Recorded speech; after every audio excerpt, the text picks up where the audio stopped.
Thank the Lord for this evening that the Lord has given us. इस शाम के लिए हम परमेश्वर का धन्यवाद करते हैं जो उसने हमें दी है। As we sang in that song, it is not I but Christ in me.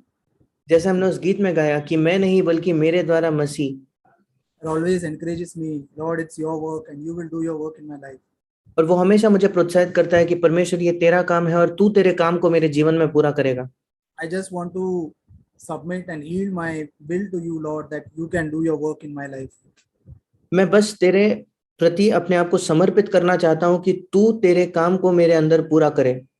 And when you show me my faults, Lord, my any sin, Lord, I want to acknowledge it and ask your grace to overcome. और जब तू मुझे कोई मेरी कमी या दोष को दिखाता है या कोई भी पाप दिखाता है, मैं बस उसका अंगीकार करना चाहता हूँ ताकि मैं तुझसे अनुग्रह पाऊँ उस पर जय पाने के लिए। There is a purpose for everything that God allows in our lives. जो कुछ परमेश्वर हमारे जीवन में आने की अनुमति देता है उसके पीछे एक उद्देश्य होता है। If we have committed our lives to Christ, nothing happens without any reason. अगर हमने अपने जीवन को मसीह को समर्पित किया है तो फिर हमारे जीवन में ऐसी कोई भी बात बिना कारण नहीं घटती। Nothing happens by accident. हमारे जीवन में कोई भी बात ऐसे ही कोई दुर्घटना या अकस्मात नहीं होती। God has a plan and purpose for our lives, for everything He allows in our lives. परमेश्वर के पास हमारे जीवन में जो कुछ वो आने की अनुमति देता है उसके पीछे एक योजना और एक उद्देश्य होता है। And He's always at work to fulfill that purpose in our lives. और निरंतर वो इस काम में लगा है कि उस उद्देश्य को हमारे जीवन में वो पूरा करे। The best example that we have, always we want to look up to, is Jesus. सबसे अच्छा उदाहरण जो हमारे पास है, जिस उदाहरण को हम देखते हैं, वो ही यीशु। He is an example for us in everything we face in our lives. वो हमारे लिए एक उदाहरण है सारी चीजों में, जो जिन बातों का हम अपने जीवन में सामना करते हैं उसमें। Jesus was tempted in all points as we are and yet did not sin. यीशु मसीह हर एक बात में परखा गया जैसे हम परखे जाते हैं, उसके बावजूद उसने पाप नहीं किया। He had the Holy Spirit dwelling within him. उसके पास पवित्र आत्मा उसके अंदर रह रहा था। It says in Hebrews 3:1, इब्रानियों 3:1 में लिखा है, consider Jesus the apostle and high priest of our confession. उस प्रेरित और महायाजक यीशु पर जिसे हमें अंगीकार करते हैं ध्यान करो। The same thing is written in Message translation like this. और मैसेज जो एक भावानुवाद है उसमें यही वचन इस प्रकार लिखा है, Take a good hard look at Jesus. बहुत अच्छे से नजदीकी से यीशु को देखें। He is the centerpiece of everything we believe. जिन बातों पर हम विश्वास करते हैं उन सारी बातों का केंद्र स्थान वो है। So when we look at Jesus, we know that Jesus always knew whatever happened in his life was allowed by the Father. इसलिए जब हम यीशु को देखते हैं हम पाते हैं कि वो जानता था कि जो कुछ उसके जीवन में हो रहा है उसकी अनुमति उसके पिता ने दी है। And it was with a good purpose.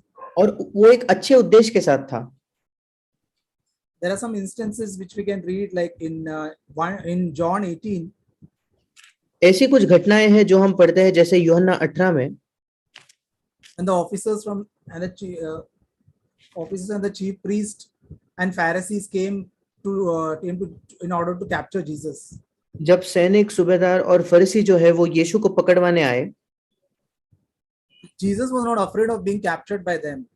यीशु मसीह को कोई डर नहीं था कि वो लोग उसे बंदी बनाकर ले जाएंगे, because he already knew all the things that were coming to him. क्योंकि वो पहले से ही जानता था उन सारी बातों को जो उसके साथ होने वाली हैं। We know that in the 4th verse he went forth and asked them, whom do you seek? हम जानते हैं 4थे वचन में यीशु आगे जाकर उन लोगों से पूछता है, तुम किसे ढूंढते हो? And then when he replied, I am he, but he boldly said, yes, I am he. और फिर उसने बिल्कुल निडर होकर हियाव से कहा, वो मैं ही हूं। Then in verse 10 when we read, फिर एक बार 10वें वचन में हम पढ़ते हैं, Simon Peter did not see as Christ saw.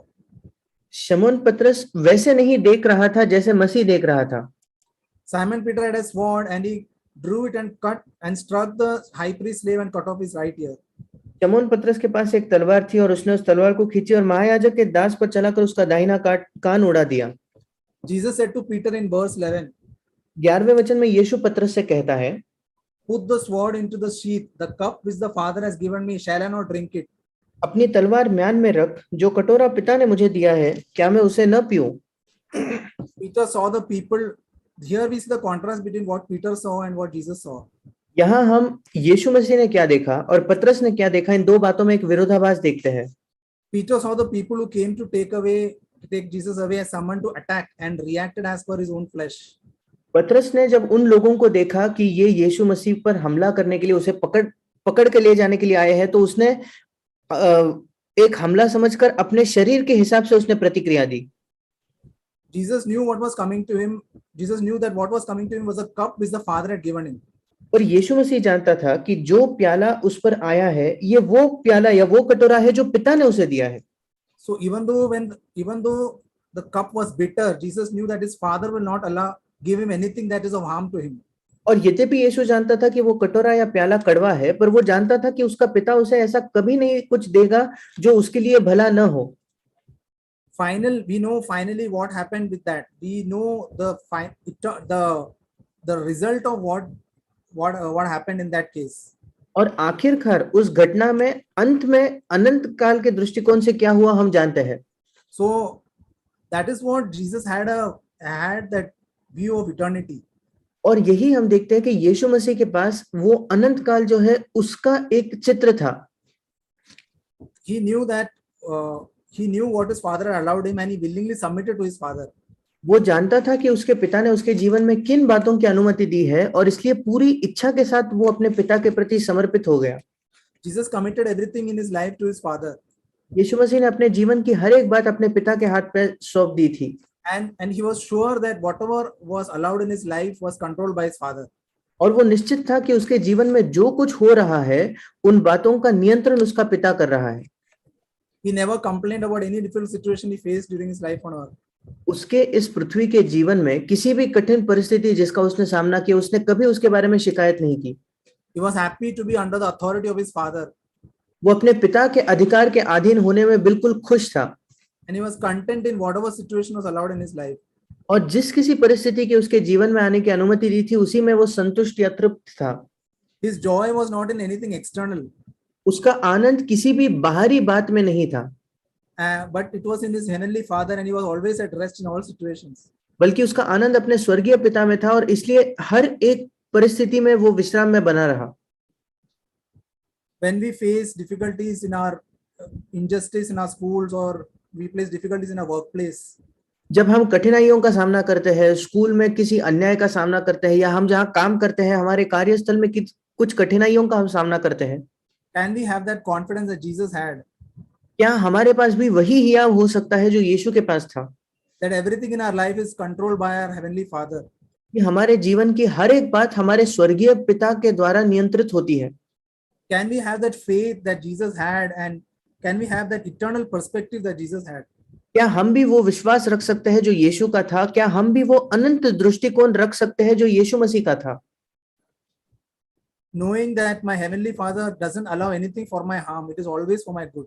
ये जानते हुए कि मेरा स्वर्गीय पिता कभी भी कोई भी बात मेरे हानि के लिए नहीं होने देता, बल्कि हमेशा मेरे भलाई के लिए ही होने देता है। I have heard this illustration by Brother Zach.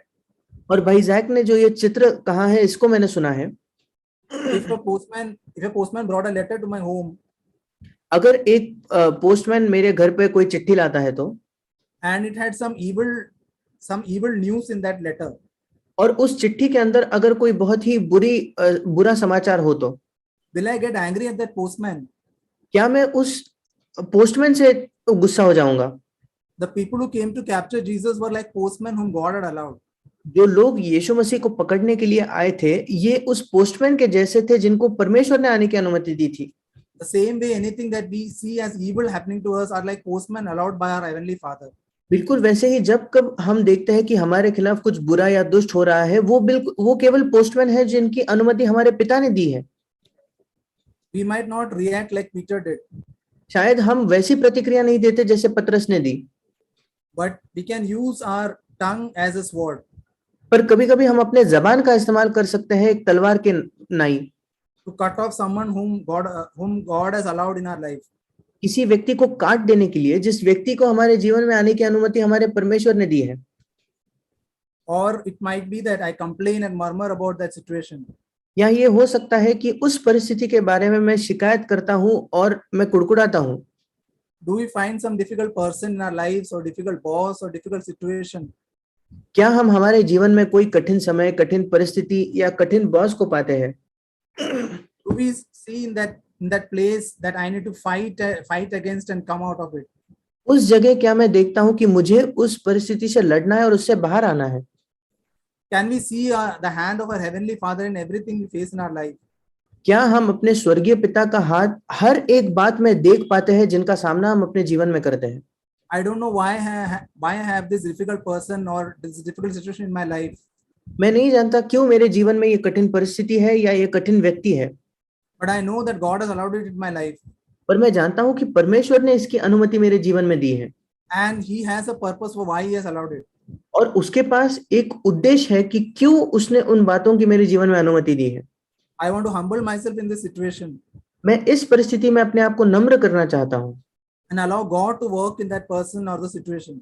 और परमेश्वर को अनुमति देना चाहता हूं कि वो उस व्यक्ति में या उस परिस्थिति के अंदर काम करे। And also what purpose God has in my life, that let that also be fulfilled. उसी के साथ जो उद्देश्य परमेश्वर का मेरे जीवन में है वो उद्देश्य भी पूरा हो जाए। Jesus said in the Sermon on the Mount, यीशु ने पहाड़ी उपदेश में कहा, Blessed are the pure in heart, for they shall see God. जो मन के शुद्ध है वे धन्य है क्योंकि वो परमेश्वर को देखेंगे। If you have a pure heart, you will see God in all situations in our life. अगर हमारा मन शुद्ध है तो हमारे जीवन के हर एक परिस्थिति में हम परमेश्वर को देखेंगे। I remember in my life where I thought that I was feeling a little insecure about my job. मुझे याद है मेरे जीवन में एक समय जब मैं अपने नौकरी को लेकर असुरक्षित महसूस कर रहा था। God spoke to me and said that if I have given you the job, I will keep you in it and help you in every situation. और परमेश्वर ने मुझसे कहा कि अगर मैंने तुम्हें वो नौकरी दी है तो मैं उस नौकरी में तुम्हारे साथ रहूंगा और हर एक परिस्थिति में तुम्हारी सहायता करूंगा। Only thing that God wants is my submission to what He allows in my life. परमेश्वर मुझसे एक ही बात चाहता है कि जो कुछ वो मेरे जीवन में आने देता है उन बातों के प्रति मैं अधीन हो जाऊं या उसके समर्पित हो जाऊं। Always remembering and trusting my heavenly Father. हमेशा मेरे स्वर्गीय पिता को याद रखते हुए और उस पर भरोसा रखते हुए। Knowing that whatever my heavenly Father allows in my life is always for my eternal good. ये जानते हुए कि मेरा स्वर्गीय पिता मेरे जीवन में जिस किसी बात की भी अनुमति दे वो मेरे अनंत भलाई के लिए ही है। In Luke 9, लूका उसके 9वें अध्याय में from 52 onwards, 52 वचन से आगे we read about Jesus sending messengers ahead of Him, हम पढ़ते हैं कि यीशु मसीह अपने आगे कुछ दूत भेजता है and they entered a village of the Samaritans और वे सामरियों के एक गांव में गए to make arrangements for Him. कि वे उसके लिए एक जगह तैयार करें। But they did not receive Him because He was traveling towards Jerusalem. पर क्योंकि वो यरूशलेम को जा रहा था वे लोगों ने उसको अच्छे से स्वागत नहीं किया। When His disciples James and John saw this, जब उसके चेले याकूब और यूहन्ना ने इस बात को देखा, they said, Lord, do you want us to command fire to come down from heaven and consume them? उन्होंने कहा, हे प्रभु, क्या तू चाहता है कि हम आज्ञा दे कि आकाश से आग गिरकर उन्हें भस्म कर दे? But Jesus turned and rebuked them and said, you do not know what kind of spirit you are of. पर यीशु मसीह ने फिर कर उन्हें डांटा और कहा, तुम नहीं जानते कि तुम कैसी आत्मा के हो। For the Son of Man did not come to destroy men's life but to save them. क्योंकि मनुष्य का पुत्र लोगों के प्राणों का नाश करने नहीं वरन बचाने के लिए आया है। Jesus knew the purpose for which He had come to the earth. यीशु मसीह उस उद्देश्य को जानता था जिस उद्देश्य से वो इस पृथ्वी पर आया। And it was not to destroy but to save. और वो नाश करने के लिए नहीं वरन बचाने के लिए, उद्धार करने के लिए था। Jesus never reacted according to His flesh. यीशु मसीह ने कभी भी अपने शरीर के अनुसार प्रतिक्रिया नहीं दी। The disciples reacted like a natural man would react. शिष्यों ने बिल्कुल वही प्रतिक्रिया दी जो एक स्वाभाविक व्यक्ति देता। Jesus was filled with the Holy Spirit and that's why He loved the people who hated Him. यीशु मसीह पवित्र आत्मा से परिपूर्ण था, इस वजह से वो उन लोगों से प्रेम करता था जो उससे घृणा करते थे या बैर रखते थे। That's why His reaction to such provoking situation was different. इसलिए ऐसी जो उकसाने वाली परिस्थितियां होती थी उसमें उस यीशु की प्रतिक्रिया अलग होती थी। May we ask God to fill us with the Holy Spirit so that we will have a heart like Jesus had to those who hate us and who are against us. और इसलिए हम परमेश्वर से मांगे कि वो हमारे हृदयों को पवित्र आत्मा से भर दे, ताकि हमारे पास भी वही हृदय हो जैसे यीशु का था उन लोगों के प्रति जो हमसे घृणा करते हैं। In Matthew 26, मत्ती 26 में from 50 onwards, 50 वचन से आगे,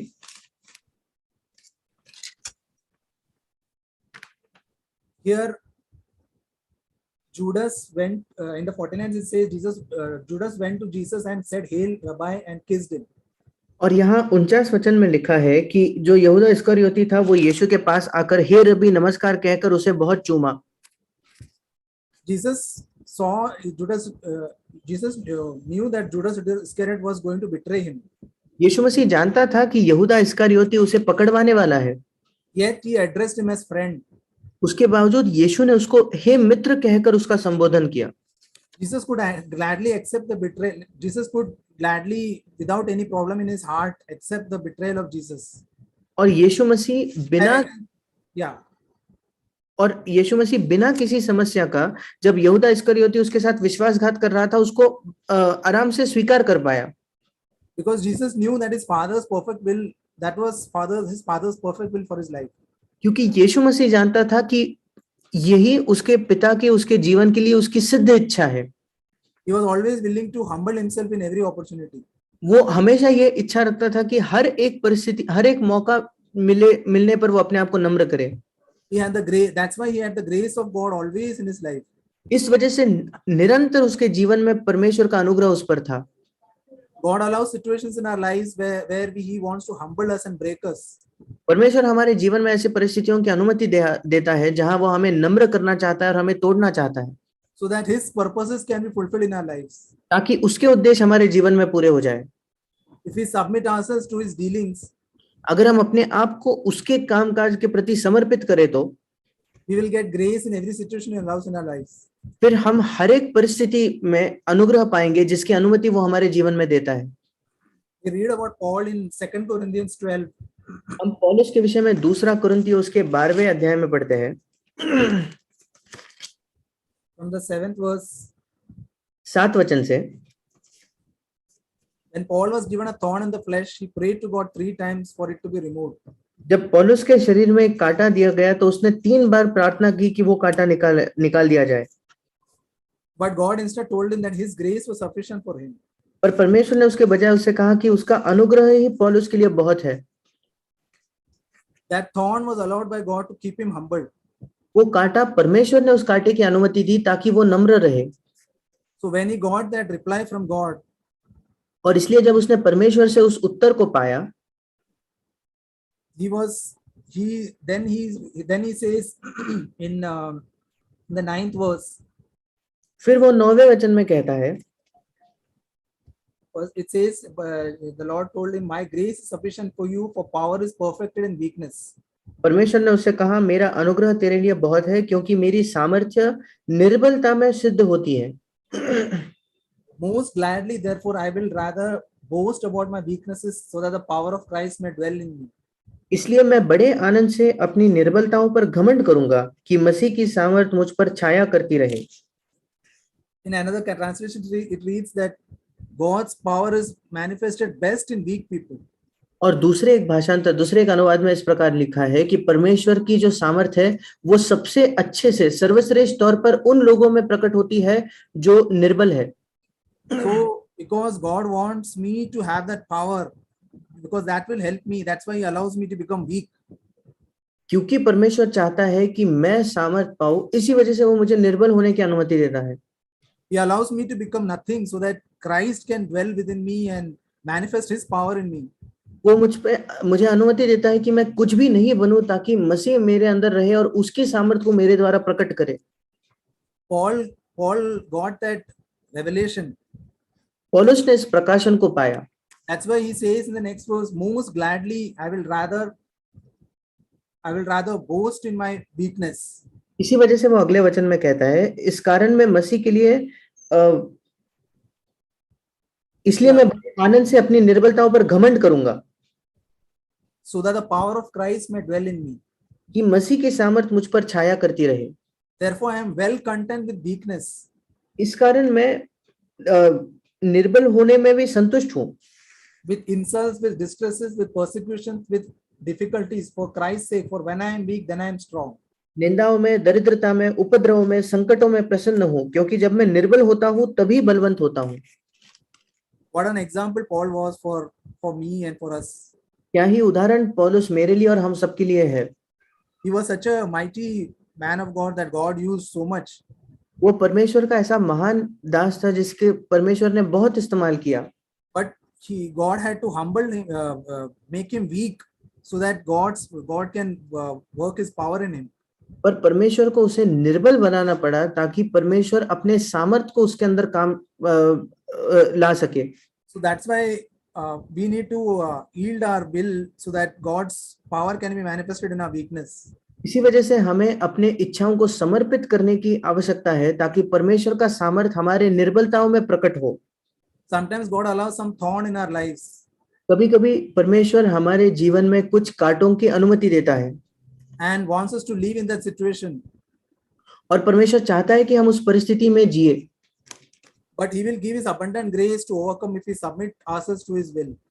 पर वो उसके बहुतायत के अनुग्रह को हमें देगा अगर हम उसकी इच्छा के प्रति अपने आप को समर्पित करें तो। And if God wills, He might remove that thorn. और अगर परमेश्वर की वो इच्छा हो या चाहत हो तो वो उस कांटे को निकाल भी देगा। Or maybe we'll allow it to be there, but His grace will help us to overcome in that situation. या शायद वो अनुमति देगा कि वो कांटा वहीं रहे, पर उसका अनुग्रह हमारी सहायता करेगा कि हर एक परिस्थिति में हम जयवंत हो। When Job faced a situation where he lost everything, जब आयुब ने एक ऐसी परिस्थिति का सामना किया जब उसने सब कुछ खो दिया, his property, his children, उसकी जायदाद, उसके बच्चे, he still could worship God and say in Job 1 that the Lord gave and the Lord has taken away.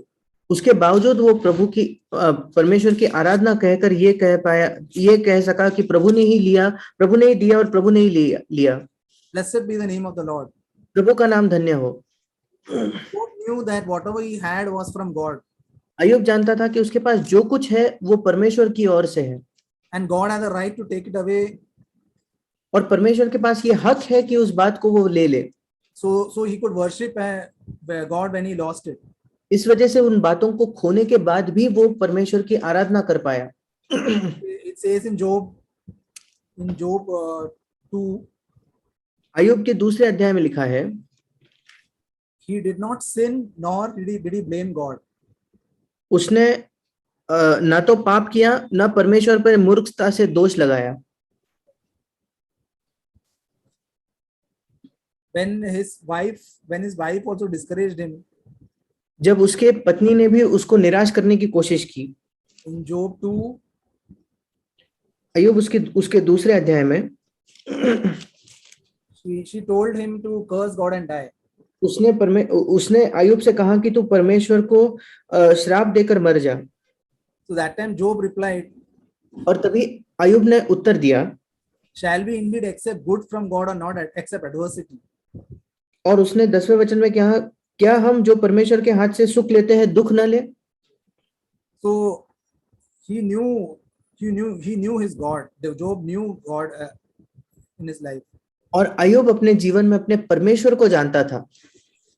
We should know God in this way, that whatever God allows, even if it is bad, it is for my good.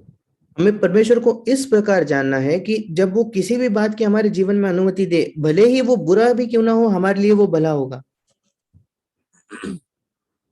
If we blame God for anything in our lives, अगर हमारे जीवन में किसी भी बात के लिए हम परमेश्वर पर शिकायत करते हैं, उस पर दोष लगाते हो, तो that shows that we don't trust in God as a heavenly Father. वो ये दिखाता है कि हम परमेश्वर में हमारे स्वर्गीय पिता के तौर पर उस पर भरोसा नहीं करते। May God help us to believe in the promise of God in Romans 8:28. परमेश्वर हमारी सहायता करे कि हम परमेश्वर के वायदे पर विश्वास करें जो रोमियो 8:28 में है। God causes all things to work together for good if we love God and if we are called according to His purpose. हम जानते हैं कि जो लोग परमेश्वर से प्रेम रखते हैं उनके लिए सब बातें मिलकर भलाई ही को उत्पन्न करती है। May His purposes for our lives be fulfilled as we trust His promises. और उसके उद्देश्य हमारे जीवन के लिए पूरे हो जाए जैसे हम उसकी प्रतिज्ञाओं पर विश्वास करते हैं वैसे। And as we yield our will to Him. और जब हम अपने इच्छा को उसको समर्पित करते हैं तो आमीन।